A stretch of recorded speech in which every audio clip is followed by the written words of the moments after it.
Hello ji, this is दिदान। Welcome back to trade visa YouTube channel. आज हम बात करेंगे साज़गार इंजीनियरिंग के बारे में और इसकी इंट्रिंसिक वैल्यू के बारे में देखेंगे। इसके अलावा इसके रीसेंट जो रिजल्ट्स आए हैं उसके बारे में देखेंगे। इसमें देखेंगे हम कि कितने परसेंट हमारे पास अपसाइड का चांस है और क्या चांस है भी कि नहीं। ये सारी चीज़ें आज की वीडियो में डिस्कस करेंगे। तो सबसे पहले इसके रिजल्ट्स की तरफ चलते हैं। रिजल्ट्स को डिस्कस करते हैं, करंट प्राइस को देखते हैं और देखते हैं कि इसमें अपसाइड कितना पोटेंशियल है। करंटली 1596 इसकी करंट प्राइस चल रही है। और रिजल्ट्स की बात करें तो हमारे पास इसने रिजल्ट्स पब्लिश किए थे 29 अगस्त को और तब से ये गिर रहा है। इसमें रिजेक्शन देखने को आपको मिल रही है। अच्छा, आप सिंपल सिंपल यहाँ पर नॉन करंट लाइबिलिटीज़ की बात करें तो उसमें डिक्रीज़ देखने को मिला है, 7.7% डिक्रीज़ देखने को मिला है। इसके अलावा आप करंट लाइबिलिटीज़ की बात करें तो करंट लाइबिलिटीज़ भी डिक्रीज़ हुई हैं। ये दोनों लाइबिलिटीज़ डिक्रीज़ हुई हैं, which means it is a good sign for the company. आगे नॉन करंट एसेट्स की बात करें, ये 2 टाइम्स इंक्रीज़ हुए हैं। करंट एसेट्स की बात करें, ये 40% से इंक्रीज़ हुए हैं। Again a good thing for the company. Assets increase हो रहे हैं, लाइबिलिटीज़ डिक्रीज़ हो रही हैं। सेल्स की बात करें, जिसको हम टॉप लाइन्स भी कहते हैं, रेवेन्यू भी कहते हैं, 2x इंक्रीज़ हुआ है। ग्रॉस प्रॉफिट में 2x इंक्रीज़ देखने को मिला है। ऑपरेटिंग प्रॉफिट में 2x इंक्रीज़ देखने को मिला है एंड अर्निंग पर शेयर में 2x इंक्रीज़ देखने को मिला है। इसकी मेन वजह जो है आपकी टॉप लाइन्स है, अदर इनकम वगैरह नहीं है। तो इसका मतलब ये है कि एक्चुअल आपके कोर बिजनेस से इतना पैसा आ रहा है कि जिसकी वजह से इसकी अर्निंग्स डबल हो गई हैं। मज़ीद आगे बात करें कैश फ्लोज की, क्योंकि हम हमेशा यही समझते हैं कि कैश इज़ किंग। जिस कंपनी के पास कैश है उसके पास लिक्विडिटी है और जिसके पास लिक्विडिटी है वो अपनी बिजनेस में दोबारा री इन्वेस्ट वगैरह कर सकते हैं। तो कैश फ्लो की बात करें तो cash flow from operating activities इस साल हमारे पास 2x इंक्रीज़ देखने को मिला है। Net cash generated from operating activities सारी आपके फाइनेंस कॉस्ट वगैरह निकाल के आपके 58% इंक्रीज़ देखने को मिला है, which is again a good sign. Again ये लॉन्गर रन के लिए सस्टेनेबल ग्रोथ तो नहीं है। हर साल आपको 58% से ग्रोथ नहीं देखने को मिलेगी, बट इस साल के लिए ये नंबर्स अच्छे आपको देखने को मिलते हैं। अगेन ये cash flow from operating activities आपने अपनी जहन में रखना है। इसकी बेस पे हम कंपनी की इंट्रिंसिक वैल्यू कैलकुलेट कर रहे होंगे और उसके लिए जो मेथड यूज़ कर रहे होंगे हम, वो डिस्काउंटेड कैश फ्लो मेथड है। आगे मजीद बात करें हम तो इसके कैश एंड कैश इक्विवेलेंट्स भी 2x इंक्रीज हुए हैं, which is again a good sign. अभी तक कंपनी में कोई भी नेगेटिव साइन या रेड फ्लैग हमें नहीं दिखा। ओके, तो अब इंट्रिंसिक वैल्यू की बात करते हैं, देन हम चार्ट पे चलेंगे। इंट्रिंसिक वैल्यू कैलकुलेट करने के लिए ये मैंने शीट बनाई हुई है। इस पे सिंपल आपने ऑपरेटिंग कैश फ्लो लिखना है। यहाँ पर आप अगर देखें तो ऑपरेटिंग कैश फ्लो मैंने सिंपल यहाँ पे कॉपी पेस्ट किया है। टोटल लिस्टेड शेयर्स, कितने इसके शेयर्स लिस्टेड हैं वो लिखने हैं। सिंपल, अगर आप ऑपरेटिंग कैश फ्लो को टोटल लिस्टेड शेयर से डिवाइड कर देंगे तो आपके पास कैश पर शेयर आ जाएगा, जिसको हम बेस कैश फ्लो पर शेयर कहते हैं, जो कि 234 निकल के आता है। आगे ये जो चार इनपुट्स हैं ये हमें खुद देनी है अकॉर्डिंग टू आवर एनालिसिस। उसकी बेस पे हम इंट्रिंसिक वैल्यू कैलकुलेट करेंगे। ग्रोथ रेट, जिसको हम जी भी कहते हैं इन टर्म्स ऑफ फार्मूला। इसके अलावा प्रोजेक्शन ईयर्स आप देखेंगे, जिसको हम एन कहते हैं।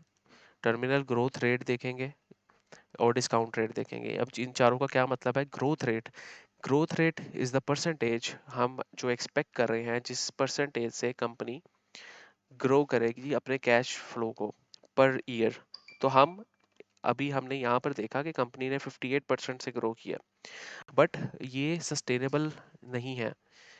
ये सस्टेनेबल लॉन्गर रन के लिए नहीं है, इसलिए हम on a safer side 10% growth per year रखते हैं कि कैश फ्लो में अपनी कंपनी 10% ग्रोथ पर ईयर करेगी। प्रोजेक्शन के जो ईयर्स हैं, मतलब हम कितने सालों के डिस्काउंटेड कैश फ्लो मेजर कर रहे हैं, वो हम रखेंगे। इन दिस केस मैंने 1 साल का रखा है कि मैं 1 साल की इसकी वैल्यू निकालना चाह रहा हूँ और उसको बैक प्रोपेगेट करना चाह रहा हूँ। आगे हमारे पास टर्मिनल ग्रोथ रेट है। टर्मिनल ग्रोथ रेट वो ग्रोथ रेट होता है कि इन सालों के अलावा इन सालों के बाद आगे हमारे पास कंपनी किस परसेंटेज से ग्रो कर सकती है। वो मैंने 5% रखा है कि मिनिमम साजगार इंजीनियरिंग इतने परसेंट से तो ग्रो करेगी ही करेगी। डिस्काउंटेड रेट वो रेट होता है जो शेयर होल्डर एक्सपेक्ट कर रहा होता है कि उसको मिलेगा इस कंपनी से। अब वो सासगर के इंजीनियरिंग में एवरेज 10 से 15% के दरमियान हो सकता है, मैंने 15% रखा हुआ है। अब इस इन कैलकुलेशंस की बेस पे आपकी जो इंट्रिंसिक वैल्यू निकल के आती है वो तकरीबन तकरीबन 2500 निकल के आती है, 2550 रुपीज़ के करीब। अगर मैं थोड़ा सा सालों को ट्वीक करूं, क्योंकि एक बंदा इन्वेस्ट कर रहा होता है तो कम से कम वो अगले 3 सालों की इन्फ्लेशन और इंटरेस्ट रेट्स को देख रहा होता है, तो वी आर एक्सपेक्टिंग कि ये ऑटो सेक्टर है एंड इट इज़ सिक्लिकल। तो अगले 3 सालों के लिए आपके पास जो स्टेट बैंक ऑफ पाकिस्तान की वेबसाइट पे भी, जिसको सेकेंडरी यील्ड के नाम से इंटरेस्ट रेट कहते हैं, वो आपके जो होंगे वो 3 सालों के लिए हम कैलकुलेट कर रहे होते हैं, तो जो एवरेज हमारे पास 8-9% के करीब करीब 9-10% के करीब करीब देखने को मिलते हैं। तो कम से कम हम एक्सपेक्ट कर रहे हैं कि 3 सालों के लिए हम इस सिक्लिकल सेक्टर में, यानी कि इस पर्टिकुलर स्टॉक में, सासगर इंजीनियरिंग में इन्वेस्टेड रहेंगे। तो 3 साल के लिए इसकी जो इंट्रिंसिक वैल्यू है, अगर सिंपल मैं यहाँ पे चेंज कर दूं, तो ये 2700 निकल के आती है। लेकिन हम चूंकि शॉर्टर पीरियड टाइम का देख रहे होते हैं, 1 साल की कैलकुलेट कर रहे होते हैं, क्योंकि 1 साल बाद आपके कैश फ्लोज बदल जाते हैं, आपकी जो बेस कैश फ्लो पर शेयर है वो भी बदल जाएगा। तो हम सिर्फ 1 साल के लिए भी फिलहाल कैलकुलेट कर रहे हैं, जो कि 2550 बनता है। चले, अब इंट्रिंसिक वैल्यू तो हमने कैलकुलेट कर लिया कि सासगर इंजीनियरिंग की कितनी बनती है और फंडामेंटल्स भी स्ट्रॉन्ग है। अब हम देखते हैं कि इसमें टेक्निकल तौर पे आपकी एंट्री किस तरह हम बना सकते हैं।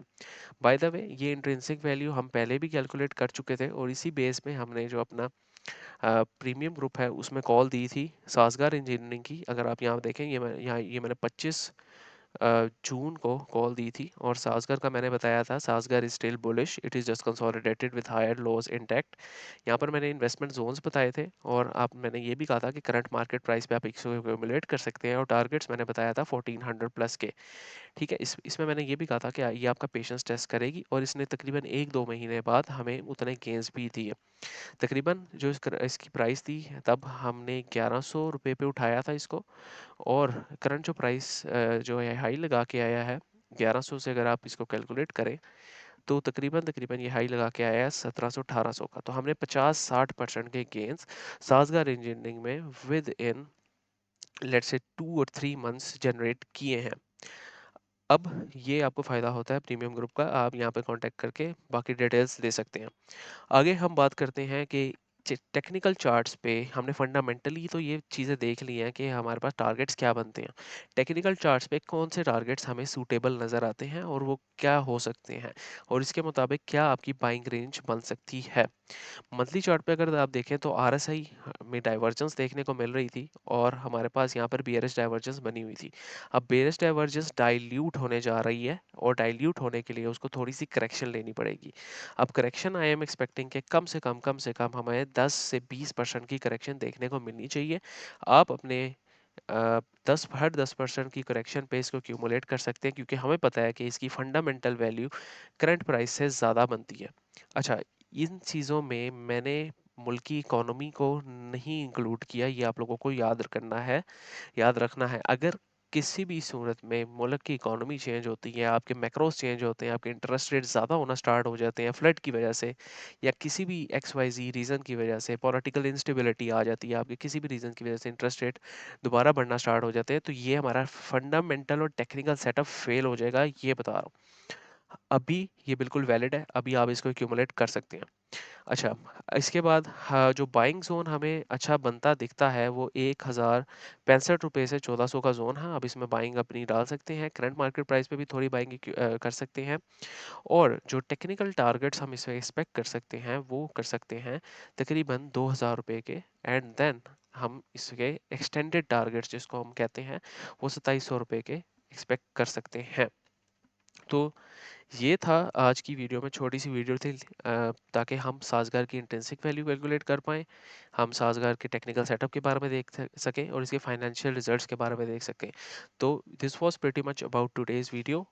और अगर आप ज्वाइन करना चाहते हैं ये कांटेक्ट कर सकते हैं, डिस्क्रिप्शन में हमारे पास फ्री ग्रुप है, डिस्कशन ग्रुप है, वो फ्री ग्रुप, आप उसमें आपस में डिस्कस भी कर सकते हैं किसी भी स्टॉक को, किसी भी शेयर को, फंडामेंटली टेक्निकली किसी भी हमारे पास एक ग्रुप में 1000 प्लस मेंबर्स हैं और दूसरे ग्रुप में तकरीबन आई गेस 200-300 मेंबर्स हैं, तो आप उस ग्रुप में ऐड हो सकते हैं।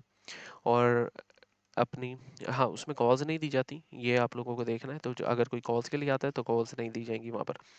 तो नेक्स्ट टाइम के लिए भाई को इजाज़त दीजिए, दुआ में याद रखें। फ्री फॉरेक्स भी करवा रहे हैं हम, उसका लिंक भी डिस्क्रिप्शन में चैनल का मौजूद है, वो भी ज्वाइन कर सकते हैं। तो this was pretty much about two days video. Next time के लिए भाई को इजाज़त दीजिए, दुआ में याद रखें। अल्लाह हाफिज़।